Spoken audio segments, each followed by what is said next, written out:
Ibn Battuta is one of the greatest travelers from the medieval period. While the Western world celebrates Marco Polo as the greatest traveler in history, Ibn Battuta is second to that title and is known as Marco Polo of the Muslim world. So, who is Ibn Battuta? Ibn Battuta was born to a family of Muslim legal scholars in Tangier, Morocco in 1304. Around 1325, he left home to pilgrimage to the sacred city of Mecca in Arabia. He took a year and a half to reach his destination, visiting North Africa, Egypt, Palestine, and Syria.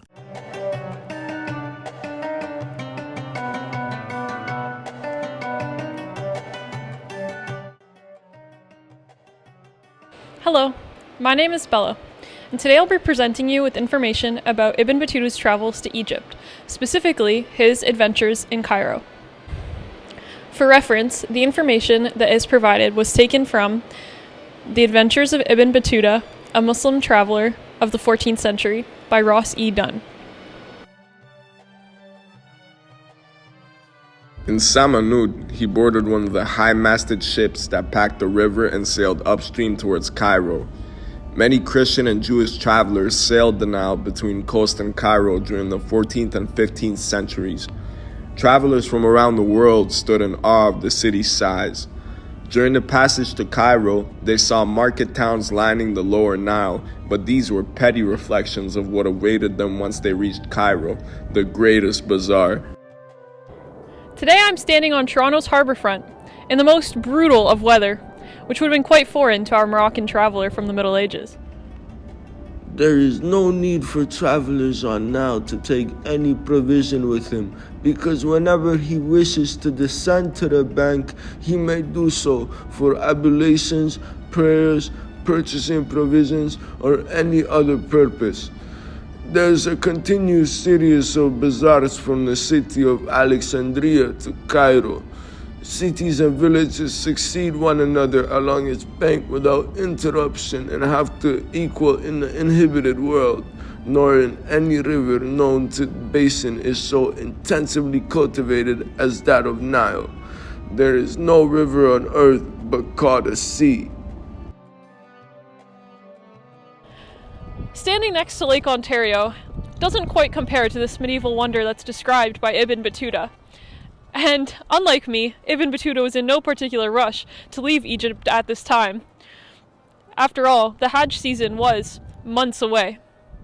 Let's go meet some people from 14th century Cairo. Modern scholars suggest that the population of Cairo in the first half of the 14th century may have been between 500,000 and 600,000, or 6 times larger than Tunis and 15 times larger than London in the same period. There are several explanations for this large population. One was its status as the capital of the Mamluk kingdom and residence of the entire Turkish ruling class. Another was its position as the intersecting point of Red Sea to Nile spice route, and the trade and pilgrimage roads from the Maghreb and sub-Saharan West Africa. A third was that its rulers had fought off the Mongols, probably saving the population from being massacred. Cairo became a permanent refuge for thousands of people from Iraq and Syria who fled the approach of the Tartars in panic. Habitation within Cairo was so dense and the surge of humanity was so frantic that the city appeared to be drastically overpopulated. The streets of Cairo were densely populated with markets and trade. The Mamluks, originally enslaved Turkish warriors, rose to power in Egypt in 1250, establishing an empire that became a cultural and political powerhouse under Sultan al-Nasir Muhammad ibn Khaldun. His reign, from 1293 to 1341, marked the peak of Mamluk influence, with Cairo emerging as its cosmopolitan hub of Islamic art, learning, and trade. The city thrived through architectural marvels like mosques, canals, and renowned Martisan Hospital, funded by taxes from vast rural revenues.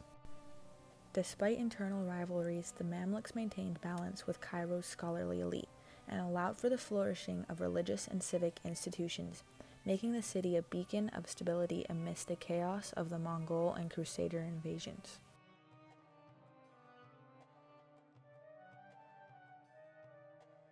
Your Majesty, thank you for granting me this audience. It is an honor to speak with one of the most powerful rulers of our time. It pleases me to discuss the matters of our realm and our deeds. What knowledge do you seek?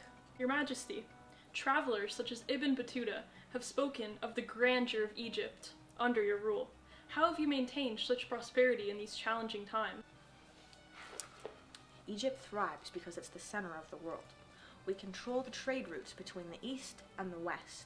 Our lands are blessed with the Nile, whose floods bring life to our people. But prosperity requires more than just blessings. It requires strong leadership. I've invested in the construction of canals, mosques, and the madrasas to support both commerce and faith. Ibn Battuta admired your investment in public works and religious institutions. Can you share more about your vision for Cairo as a capital? Cairo must reflect the glory of Islam and the power of the Mamluks. The citadel where we sit now is a symbol of our strength. Let me remind you that such splendor is not but for the vanity, but for the people. When they see the majesty of Cairo, they see the stability of our rule. Your Majesty, Ibn Battuta had also noted that the discipline and strength of the Mamluk army, and as a military leader, how do you maintain such formidable forces?